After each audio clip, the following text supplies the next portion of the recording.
ప్రపంచంతో పాటు భారతదేశం కూడా ఏఐ టెక్నాలజీ అంటూ ఎంతో ముందుకెళ్ళిపోతుంది. అయినా ఇప్పటికి కూడా ఇలాంటి దారుణమైన ఘటనలు జరుగుతున్నాయంటే నాకు ఇంకా నమ్మబుద్ధి కావట్లేదు. ఇటీవల కాలంలోనే ఒక మహిళ 13 ఏళ్ల వయసున్న తన బాలికని 40 ఏళ్ల వ్యక్తితో బాల్య వివాహం చేయాలనుకుంది. అసలు ఏం జరిగింది, ఇది ఎక్కడ జరిగిందో ఈ వీడియోలో మాట్లాడుకుందాం. మా ఛానల్లో వచ్చే అప్డేట్స్ మిస్ కాకుండా ఉండాలంటే వెంటనే మా ఛానల్ని సబ్స్క్రైబ్ చేయండి, పక్కనే ఉన్న బెల్ ఐకాన్ని యాక్టివేట్ చేసుకుని మీ ఫ్రెండ్స్ అండ్ ఫ్యామిలీకి షేర్ చేయండి. సో ఈ ఘటన రంగారెడ్డి జిల్లాలోని నందిగామలో జరిగింది. సో మొత్తం అసలు వాళ్ళ ఫ్యామిలీ బ్యాక్గ్రౌండ్ గురించి కూడా ఇప్పుడు మాట్లాడుకుందాం.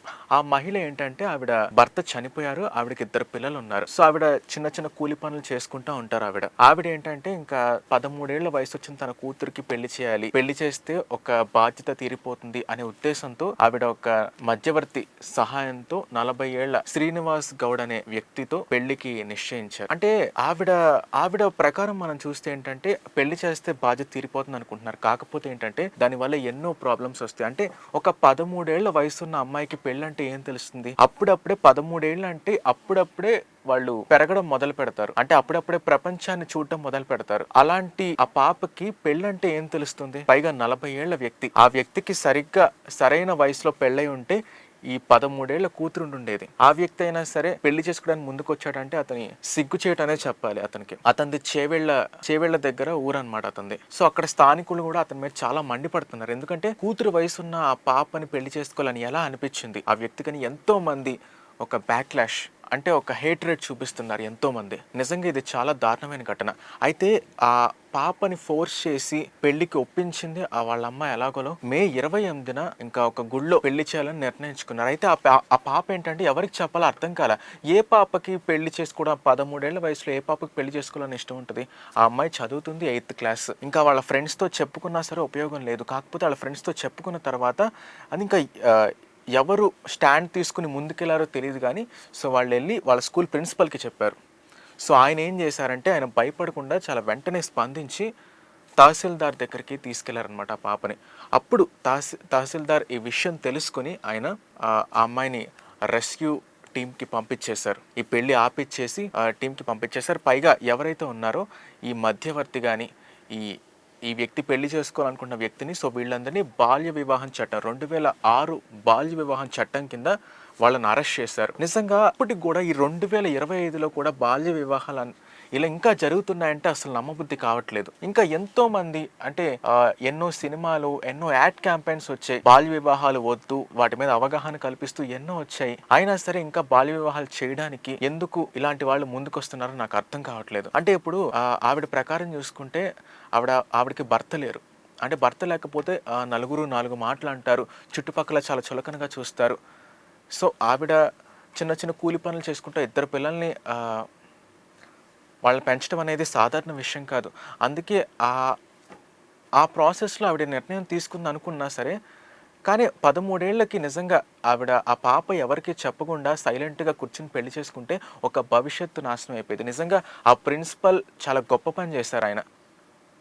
అంటే లిటరలీ ఆయన ఒక భవిష్యత్తుని కాపాడారు ఆయన. ఆయన చేసింది ఎంతో గొప్ప విషయం. అంటే హీరోస్ అంటూ ఉంటాం మనం. అంటే రియల్ హీరోస్ అంటారు. మన చుట్టుపక్కల కూడా ఇలాంటి రియల్ హీరోస్ ఉంటారు. ఆ ప్రిన్సిపల్ ఎవరైతే ఉన్నారో అటువంటి రియల్ హీరోస్ కూడా అంటే మనకి హీరోస్ అన్నట్టు తెలియదు కానీ ఇలాంటి సమయంలో వాళ్ళ హీరోయిజం బయటకు వస్తుంది అనమాట. ఇలాంటి రియల్ హీరోస్ ఖచ్చితంగా సొసైటీకి ఎంతో ఇంపార్టెంట్. ఇటువంటి వాళ్ళు అంటే మనం చూసుకుంటే గవర్నమెంట్ కూడా ఎంతో అవగాహన ప్రోగ్రామ్స్ చేస్తుంది దీని మీద.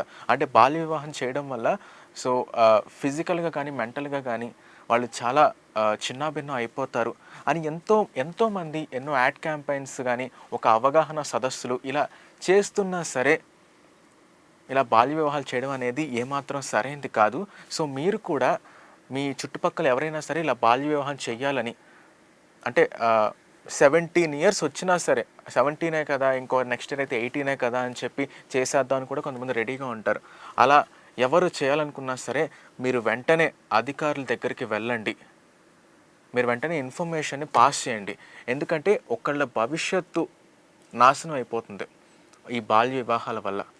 ఇది మాత్రం చాలా దారుణం. వెంటనే ఆ ప్రిన్సిపల్ స్పందించారు కాబట్టి సరిపోయింది, లేకపోతే ఆ పాప పరిస్థితి చాలా దారుణంగా ఉండేది.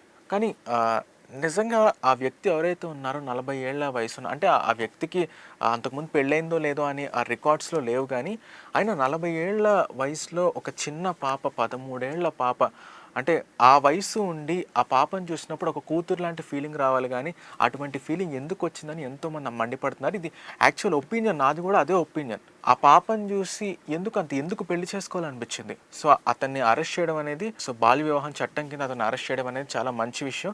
ఎందుకంటే అతను చేసింది చాలా పెద్ద తప్పు. ఆ తప్పుకి అతను శిక్ష అనుభవించాల్సిందే. ఏదేమైనా సరే మీ చుట్టుపక్కల కూడా బాల్య వివాహాల్ని నో చెప్పండి. ఒకవేళ వాళ్ళు చేద్దామని ముందుకొచ్చినా సరే వాళ్ళకి కొంత అవగాహన కల్పించండి. వాళ్ళకి అర్థమయ్యేలా చెప్పండి. వాళ్ళకి మొదట అర్థం కాదు. అర్థం అయ్యేంత వరకు చెప్పండి. బాల్య వివాహాలు ఎందుకు కరెక్ట్ కాదో, చైల్డ్ మ్యారేజ్ అంటే నో అని చెప్పండి ఎవరికైనా సరే.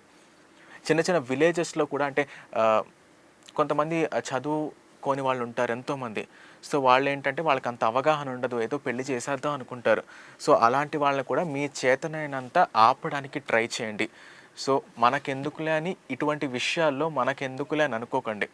సో, యాజ్ ఏ సొసైటీలో సిటిజన్‌గా మనకు కూడా ఇటువంటి బాధ్యతలుంటాయి. సో, ప్రిన్సిపల్ స్పందించినట్టే మనం కూడా స్పందించడంలో ఎటువంటి తప్పు లేదు. అర్థమయ్యేంత వరకు చెప్పండి. చెప్పిన తర్వాత వాళ్ళు మారేటట్టు చేయండి. మీ చేతనైనంత చేయండి. అలా చేయకపోతే లీగల్‌గా ప్రొసీడ్ అవ్వండి. సో, ఈ వీడియోపై మీ ఒపీనియన్ ఏంటో కింద కామెంట్స్‌లో చెప్పండి. అలానే మా వీడియోని లైక్ చేయండి, షేర్ చేయండి, మా ఛానల్‌ని సబ్స్క్రైబ్ చేసుకోండి. పక్కనే ఉన్న బెల్ ఐకాన్‌ని యాక్టివేట్ చేసుకొని మీ ఫ్రెండ్స్ అండ్ ఫ్యామిలీకి షేర్ చేయండి.